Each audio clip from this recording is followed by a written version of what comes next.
제1장 보면은 진보 정권이 집권하면 부동산 가격이 더 오를까? 사실일까요? 이것이 사실일까요? 진보 정권이 집권하면 집값이 올랐나요? 근데 최근을 봤더니 문재인 정권 들어와서 집값이 계속 오르고 있고 올해 계속 올해까지 지금 7년째 오르고 있는 거지. 현재는 아직 뭐 떨어질 기미가 없으니까. 그다음에 그 이전으로 봤더니 박근혜, 이명박 때는 집값이 안 올라서 계속 부양책을 썼잖아요. 빚내서 집 사라고 그러고.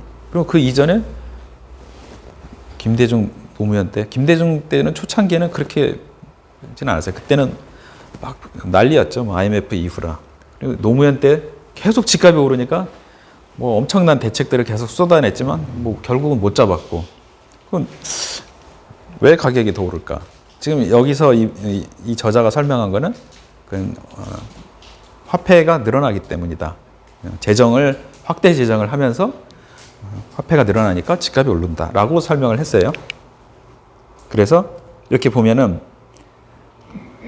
김대중, 노무현, 문재인 때 지금 이 빨간 게 주택 가격이에요. 쭉 올라가고 있죠. 근데 이명박, 박근혜 때는 저렇게 좀 안정적인 형태로 가고 있어요. 그래서 이분 말이 맞는지 한번 검증을 해볼게요. 2001년이고 여기 이때 2004년에 종부세 도입하고 수도권 집중 규제 이 노무현 정권 때죠. 이때 굉장히 집값을 잡기 위해서 애를 많이 썼단 말이에요. 그래서 약간의 효과가 있었던 것 같아요. 가격이 지수가 약간 떨어졌잖아요. 매매 가격이. 그런데 다시 튀어 올랐어요. 그러니까 이 눌렀지만은 이 시장에서 튀어 오르는 에너지가 있기 때문에 다시 튀어 오를 수밖에 없었던 거예요. 이걸로 하는 건 한계가 있었던 거예요. 그런데 2007년에 이제 이명박 정권이 들어와서 가격이 이제 이렇게 되고 심지어는 더 떨어지기까지 했어. 근데 떨어졌는데 이건 뭐냐면 2008년에 서브프라임 모기지 사태, 미국에서 그 터지면서 우리나라도 영향을 받았어요. 그리고 조금 살아나는 듯 했는데 이제 또 유럽발 금융위기 여러분 생각나죠? 피그스, 포르투갈, 이태리, 그리스, 스페인 여기에서 또 금융위기가 나오면서 또 가격이 이렇게 내려가고 그래서 회복을 못하고 있다가 문재인 정권 들어와서 이제 여기는 지금 표기가 잘 안 되는데 이제 가격이 확 올라가는 이런 상황이 됐어요. 근데 제가 보기에는 재정의 문제라기보다도 약간은 이런 게 있지 않을까 생각이 들어요. 조금 운이 없었던 것 같아요. 우리가 전 세계 시장에 있다 보니까 내가 선택한 건 아니잖아요. 만약에 이때 진보 정권이 있었다고 해봐요. 그러면은 확대 재정을 해서 과연 그것 때문에 집값이 올라갔었을까요? 지금 요만큼인데 더 많이 올라갔었을까? 이 사회에서는 가정이라는 게 좀 무의미하거든요. 그래서 검증을 해봐야 돼요. 그 이전을 볼까요? 그러면 여기 진보 정권이 아니잖아요. 요 옛날에 그 이전에 그죠? 군사 정권 시절에 이때 보면은 엄청났어요. 그러니까 지금 아파트 가격은 87년부터 통계가 나와요. 그 이전에는 아파트 통계가 없어요. 우리나라가 아파트 그때 많지 않았기 때문에 이건 땅값이에요. 땅값도 보면은 뭐 이때도 이렇게 엄청나게 올라갔었어요. 그래서 이게 근데 이때는 또 다른 문제였죠. 우리가 이제 막 그 고도 성장하면서 수출을 많이 하니까 돈이 엄청나게 들어왔죠. 그래서 통화량이 늘어나 어느 정도 맞을 것 같기도 해요. 근데 진보 정권하고 상관이 없잖아요. 또 그게 또. 그래서 지금 모든 인플레이션은 화폐적 현상이다라고 얘기를 했어요. 이분이. 그런데 장기 예측으로 보면은 이 추세로 보면 맞아요. 저렇게 소비자 물가 상승률하고 유동성 증가율하고 보면은 1961년부터 1918년까지 세계 50개국을 본 거예요. 50개국을 봤더니 이렇게 비례하고 있더라. 그런데 1990년대 후반부터는 좀 상황이 바뀌었어요. 그때는 여기 보면은 요 초록색 이게 이제 과잉 유동성이에요. 그러면 돈을 엄청나게 풀고 있단 말이에요. 근데 소비자 물가 상승률은 요 이전까지는 똑같이 올라갔어요. 그죠? 그랬는데 밑으로 떨어지고 있어요. 이건 인플레이션이 아니에요. 이렇게 통화량을 풀었는데 왜 그러냐 이거죠. 아까 장기를 보면 맞다고 했잖아요. 그런데 이렇게 보면은 이게 잘 안 맞아요. 그래서 그 원인을 봤더니 무어의 법칙이라고 있죠. 그 반도체의 그 기하급수적인 그 발전, 그러면서 가격은 푹푹푹 떨어지고, 그래서 이 전체 그 물가에서 이 정보통신 산업의 그 비중이 굉장히 점점 더 커지고 있단 말이에요. 그래서 이 첨단 제품들이 가격이 지속적으로 하락이 되고 있었던 거예요. 그리고 임금 인상이 억제되고 있었어요. 그럼에도 불구하고. 그거는 뒤에 설명을 드릴게요. 그 다음에 신용 경색이 있었어요. 뭐냐면 아까 그 앞에 서브프라임 모기 사태가 터졌잖아요. 그러면서 은행들한테 이제 생존이 문제가 된 거예요. 그 이전에는 저 서브프라임 모기지는 거의 뭐 100% 가까이 대출을 해주는 거잖아요. 우리나라에서는 이거는 저축은행도 잘 안 하는 거를 미국에서는 뭐 늘 일상적으로 자기 돈 없이 집을 이렇게 샀었단 말이에요. 그런데 은행들이 파산하고 하면서 이제는 자기네 생존이 문제가 됐어요. 그래서 이제 안 꿔져. 그래서 화폐를 발행해도 다시 중앙으로 보내버리는 거예요. 다시. 왜냐면 시중으로 풀어줘야 되는데 안 풀어주는 거예요. 그래서 이게 화폐 수량설이 이제 안 맞게 된 거예요. 그러니까 2008년 이후 이렇게 변했다는 거, 이런 것들을 지금 간과해서는 안 된다는 거죠.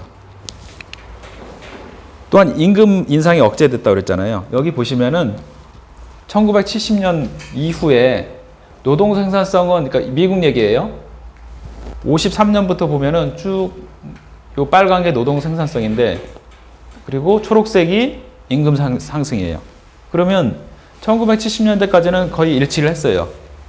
노동 생산성이 올라가는 것만큼 임금이 올랐어요.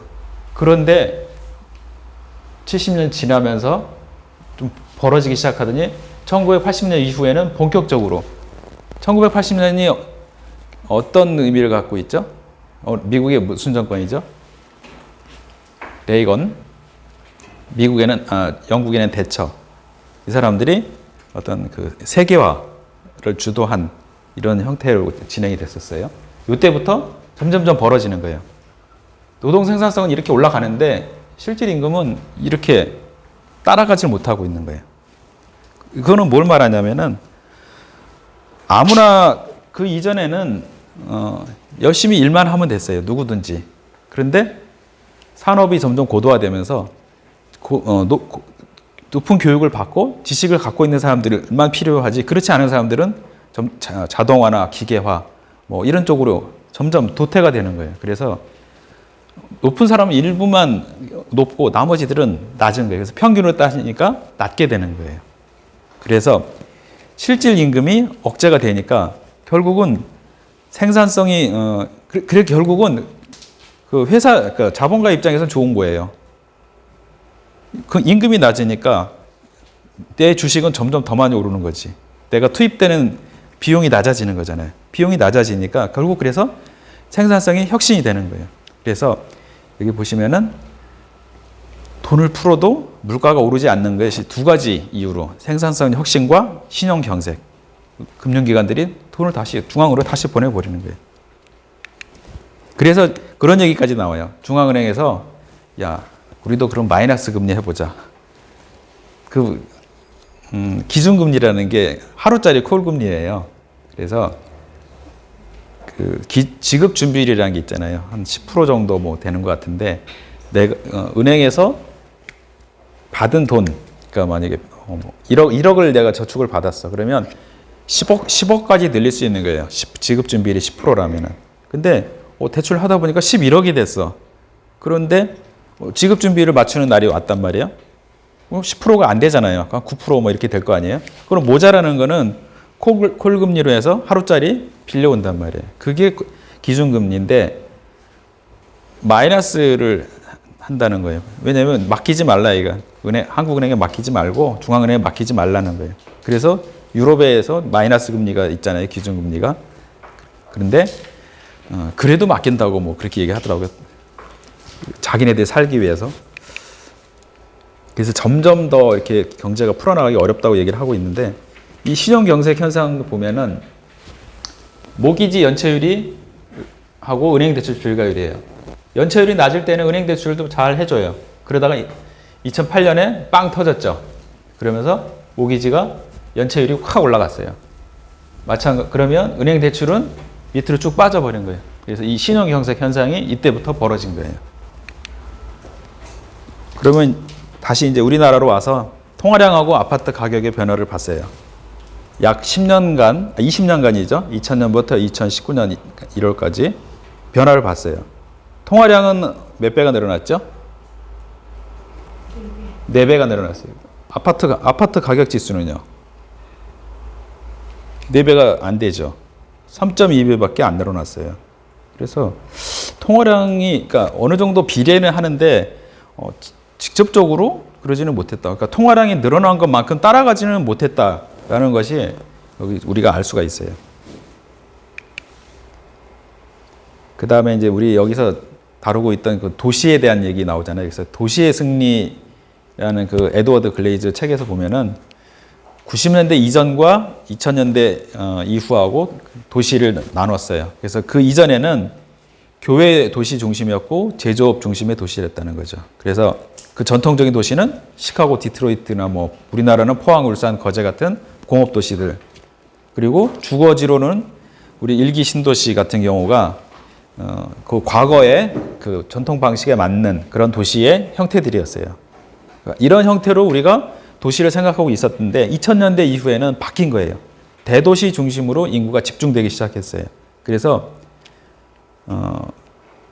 미국은 워낙 큰 땅덩어리가 크니까 뉴욕하고 뭐 캘리포니아 이쪽으로, LA 쪽으로 집중이 되고, 뭐 영국은 런던, 뭐 일본은 도쿄, 그다음에 우리나라는 서울, 이런 식으로 대도시 중심으로 인구가 집중이 되기 시작했어요. 그게 원인이 제조업에서 지식 기반 사회로 바뀌면서, 제조업은 중후장대한 거대한 장비들이 필요하니까 도시에는 공해라든가 여러 가지 뭐 문제들 때문에 할 수가 없어요. 거대한 트레일러가 도시를 활보할 수는 없잖아요.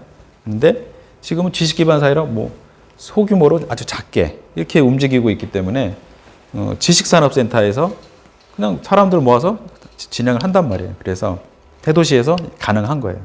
그래서 서울로 가보면 가산 디지털에서 구로 디지털까지 계속 우후죽순으로 지식산업센터가 생기고 있어요. 이 지식산업센터는 분양하는 족족 다 성공을 하는 거예요. 거기가 옛날에 테헤란밸리가 되고가 이쪽으로 옮겨와서 그쪽이 꽉 차고 있어요. 그래서 어느 순간 부천이 광명보다 집값이 분명히 비쌌는데, 광명은 우리 쳐다도 안 봤는데 광명 집값이 부천의 집값을 능가하기 시작했어요. 사람들은 그거 7호선 때문인가 라고 얘기를 하고 있었는데, 사실은 그게 아니라 가산 디지털, 구로 디지털의 배후가 광명이 된 거예요. 그래서 그리고 이제 광명이 대규모 재건축을 하면서 훨씬 살기가 좋아졌고, 그러면서 부천은 뒤로 밀리기 시작한 거예요. 그래서 사실은 저도 간과한 게 있던 게, 옷길은 우리 부천에서 보면 중심에서 벗어난 외곽이잖아요. 지하철도 없고. 저기가 괜찮을까? 별로 확신이 없었어요. 그런데 서울에서 밀리고 광명에서 밀리고, 특히 광명에서 바라봤을 때는 옷길은 너무 쌌던 거예요. 그래서 광명 사람들이 많이 왔다고 그러더라고요. 그러니까 우리가 시각을 어떻게 갖고 있었냐라는 것이 그렇게 중요한 거예요. 우리 중심으로, 우리는 중상동이 부천에서는 최고야. 그걸 우리는 버리지 못했던 거죠. 세상은 이렇게 바뀌었는데 우리는 예전 사고만 하고 있었던 거예요. 그래서 그걸 놓쳤던 것 같고, 우리나라는 지금 서울이나 또 판교 또 마찬가지죠. 그쪽으로도 많이 몰리고 있어요. 여러분 혹시 월판선이라고 들어보셨어요? 월곶에서 판교까지 가는 그 전철, 그게 2025년에 완공이 된대요. 착공은 이제 하반기에 들어가서. 그러면 월판선이 지나가는 거, 그래서 시흥시청 쪽이 엄청 올랐어요. 지금 아직은 부천보다는 좀 낮긴 한데 우리가 생각하는 옛날 시흥이 아닌 거예요. 왜냐하면 시흥시청에서 판교까지는 뭐 20분도 안 걸린대요. 그 월판선을 타면. 그래서 우리가 공부를 더 해야 되는구나. 그리고 발품도 팔고 그렇게 해야지만 알 수 있다라는 거예요. 이런 산업들이로 바뀌고 있었단 말이야. 그 이전에 우리가 어릴 때 70년대, 80년대에 공장의 이미지는 거대한 굴뚝에 연기 나는, 아니면 컨테이너선을 싣고 다니는 큰 배, 이런 것들을 상상했지만 이제 그런 시대는 끝났고 다 이런 형태로 비행기로 다 수출하죠. 우리 지금 올해 그 최고 히트 상품 그 진단시약, 코로나 진단시약을 배로 언제 가고 있어요. 비행기로 바로바로 실어 나르고 있죠. 그래서 바뀌고 있단 말이에요. 에드워드 글레이저는 도시의 성공 요소를 두 가지로 봤어요. 일자리와 그 밖의 요소. 옛날에는 90년대 이전 일자리만 있었으면 됐어요. 그러면 나머지는 그냥 따라오면 돼요. 하지만 지금 2000년대 이후는 다르다는 거예요. 일자리만 있어서는 안 된다는 거예요.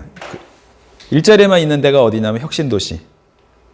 그렇죠? 근데 혁신도시가 그렇게 아주 성공적이라고 지금 보기는 힘들어요. 거기 혼자 가 있고 뭐 그런다고 하더라고요. 아니면은 뭐 세종시 같은 데는 아주 셔틀 타고 출퇴근도 하고 뭐 이런 식으로.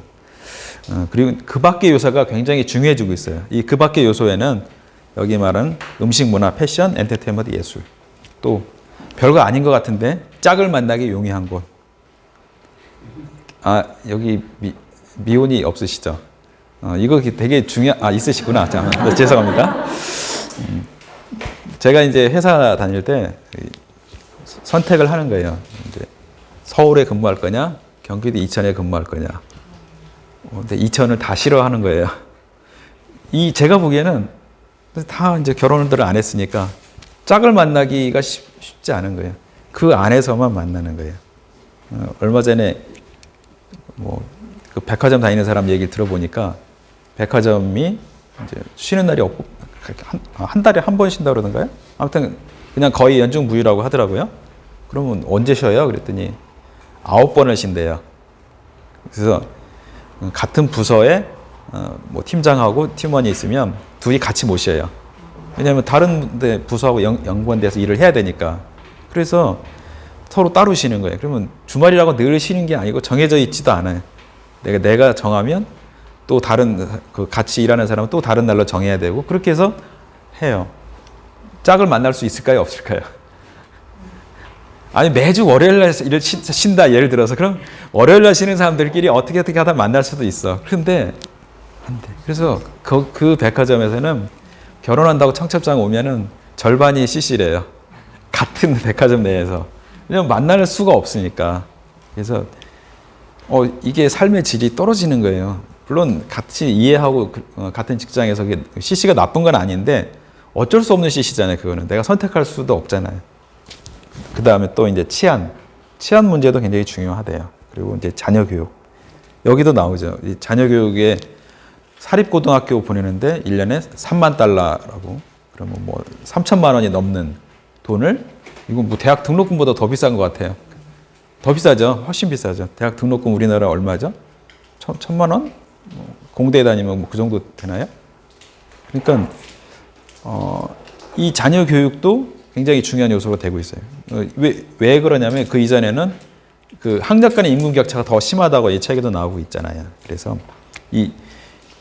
이런 그 밖의 요소가 있는 곳에 일자리가 생겨야 된다는 거예요. 거꾸로라는 거예요. 예전에는 일자리가 있으면 그 밖에 다 해결이 되고 했는데 이제 이런 것들이 있는 곳에 일자리가 찾아가는 형태가 되고 있다는 거예요. 그래서 예전의 사고하고 좀 바꿔서 생각을 해야 된다는 거예요. 그래서 사실은 저는 부천이 살기 좋은 도시가 되려고 그러면 일자리도 만들어야 되지만 바로 이런 요소. 부천이 뭐 무슨 문화도시 뭐 선정이 됐다고 나온 거 뭐죠? 그게? 문화창조도시인가? 문화창조도시. 뭐 그게 캐치프레이즈만이 아닌 실제로 그걸 느껴야 돼요. 부천이 좀 범죄율도 굉장히 높은 편에 속하고 뭐 그러잖아요. 그래서 진짜 그냥 먹거리, 즐길거리만 있는 것이 아닌 여기 그런 얘기가 나오잖아요. 우리 많이 배운 사람들, 그다음에 고소득일수록 이 취미생활 자체가 좀 약간 고상한 거를 찾는다고.